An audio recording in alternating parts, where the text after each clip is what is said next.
Hey guys, I got a little thing to show you. My little tracker went down on me. I got it running right now if you can't hear. But it's a little thing for you guys. Don't always think it's your fuel pump going out in your tracker or any vehicle. I'll shut it off. I won't show you exactly what's wrong with it just yet. I'm going to just show you the symptom of why it did what it did. It ran good for, I don't know, 3-4 months since I've had it. And then all of a sudden, I started having some problems, and then it acted up on me. But here's the problem. Now watch the RPM gauge.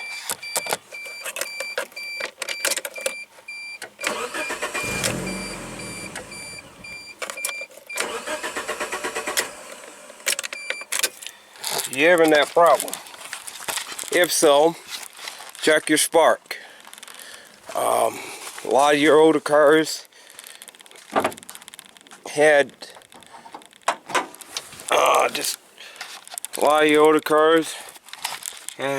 distributor, coil. Your new ones don't have a distributor, but it does have a coil.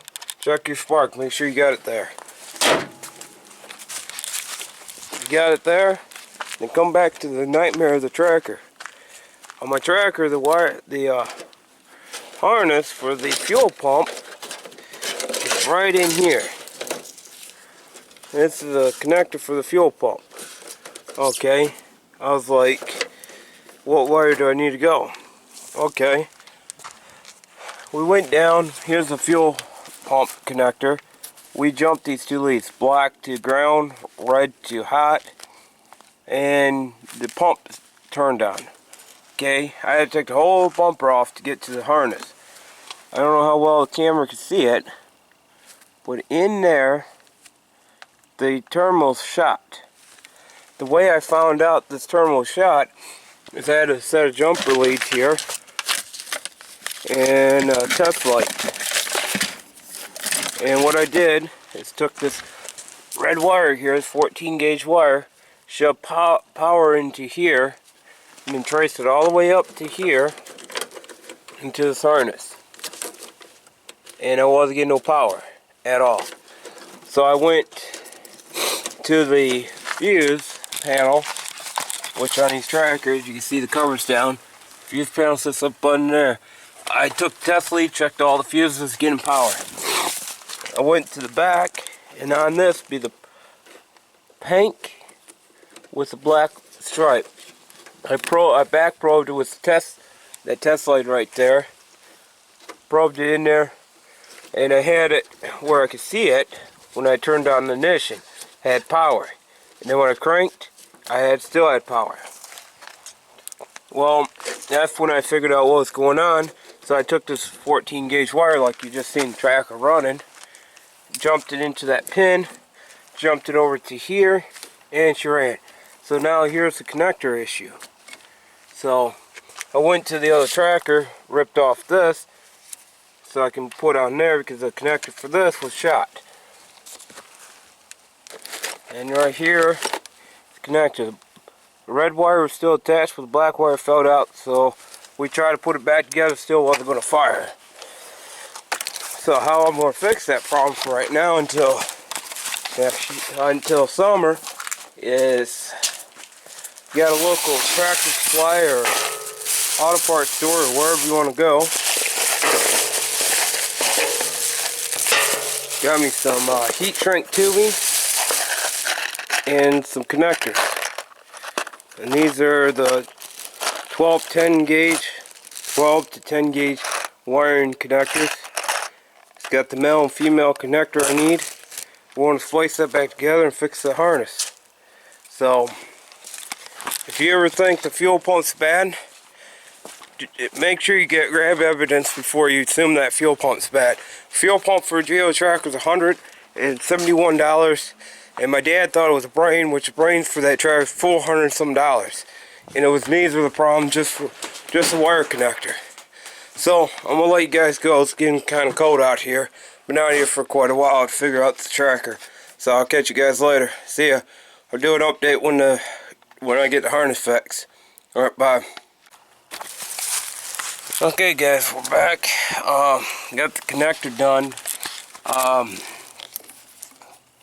This works. It starts up, runs good. I don't know how much I can say to everybody that's been telling me to actually get a good pair of crimpers. Nice set of crimpers. Does a whole lot better than those cheap $10 or $5 things. Does a really nice connection job. I'm gonna put some heat shrink tubing over this connection so I don't get water in it for right now. And then I'll put next year, this summer, I'll put a new connector like this on it. But right now that would get me by. Those crimpers I have, I got the name, don't know where they're at, but they're the same company that makes these wire strippers. I don't know, I thought I threw the package in here. I don't know where I threw it. Well, my jail's a freaking mess. But yeah, I'll get this heat shrink and I'll be back and let you hear what the vehicle sounds like. Alright guys, we got this thing running. See? You can hear it. It's all heat shrinked, butt splice, electrical tape up. Now you guys might be thinking, why in the heck do you butt splice? Why didn't you just solder? Just in case I had dropped the fuel tank and put a new fuel pump in before summer, I can cut that heat shrink, cut all this electric tape, cut the heat shrink, disconnect it, drop my fuel pump, drop the tank, get to the fuel pump, and reconnect and reheat shrink it. It's cheaper to do heat shrinking than it is if I solder this connection, because then I have to break the solder joint. See, it's cheaper to replace the heat shrink and just unplug it. So this harness, I'm moving it, it's not killing the motor. So that's all fixed. So all this problem for nothing. So we got to fix. Let me turn down this. YouTube don't like music.